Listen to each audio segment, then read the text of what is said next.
When we moved into the new house, my mother said it finally felt like a fresh start. She smiled when she said it, the kind of smile that tries to hide all the things it's escaping from. The house was old, but not abandoned. It sat at the end of a quiet road, surrounded by trees that leaned too close to the roof, like they were listening. I was 16 then, old enough to notice when something felt off. The first time it happened, we'd just finished unpacking. Mum was in the kitchen, humming softly, and I was upstairs setting up my room. I said out loud, mostly to myself, "It's finally quiet here." And then, from the wall beside me, I heard a whisper, the same words. "It's finally quiet here." I froze. The voice sounded like mine, but softer, delayed, like an echo from the house itself. I laughed nervously and told myself it was just my imagination. But that night, when Mum whispered goodnight through the door, the walls whispered it back. Her exact tone, her exact voice. Over the next few days, it became normal. If I said something loud enough, I'd hear it later, faintly, like the house was repeating it back to me. At first, it felt harmless, even funny, until the house started speaking first. One evening while I was studying, I heard a whisper from the vent above my desk.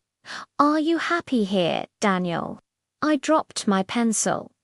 The voice wasn't mine. It wasn't Mum's either. It sounded warm, calm, almost kind. I wanted to believe, I imagined it, but then it whispered again, "Do you like the quiet?" I didn't answer. I just stared at the vent until Mum called me down for dinner. That night, I told her about it. She looked tired, like she hadn't been sleeping. Finally, she said quietly, "Your father used to talk to the walls too." I didn't know what she meant, and she changed the subject before I could ask. But after that, I started hearing his voice. I never met him. He died when I was a baby, but I heard old recordings, his deep and calm tone, and now that same voice was whispering from inside the house. Sometimes it said things I couldn't understand. Other times it said my name. "Daniel, I missed you. I'm still here." One night, I woke to the sound of whispering again, louder this time, all around me, like the house was breathing. The walls pulsed faintly, shadows moving like lungs inhaling. I pressed my ear against the wall and heard dozens of voices overlapping, whispering things I couldn't make out.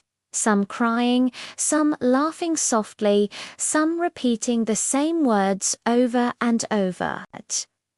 Then, through all of them, I heard Mum's voice, faint but clear. "Don't listen, Daniel, please."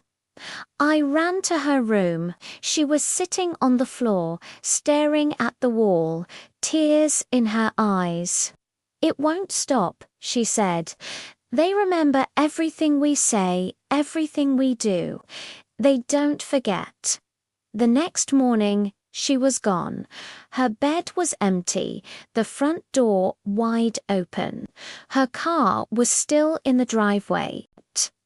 I searched every room, shouting her name, until I heard it from the walls.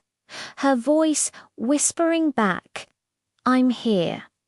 I followed the sound to the basement door. It was slightly open. A faint whisper came from below, echoing through the dark. I turned on my flashlight and stepped down. The basement walls were covered in faint handprints, small, large, hundreds of them. They looked burned into the wood, and then, from behind the furnace, I heard breathing. I called out, "Mum!" Silence. Then, softly, the same calm voice that had spoken before said, "She's part of the house now." The flashlight flickered, the walls groaned, like something massive was shifting beneath the floor, and for a split second I saw her face not in the room, but asterisk in the wall. Asterisk eyes closed, lips moving, whispering my name. I ran. I didn't stop until the house was far behind me, its windows glowing faintly, like eyes watching. I never went back. But sometimes, when it's quiet, I still hear her in my apartment, in the static of my phone, in the hum of the walls when I can't sleep, and sometimes when I whisper back, I swear the house still listens. Be careful what you say at home. Some houses never forget a voice.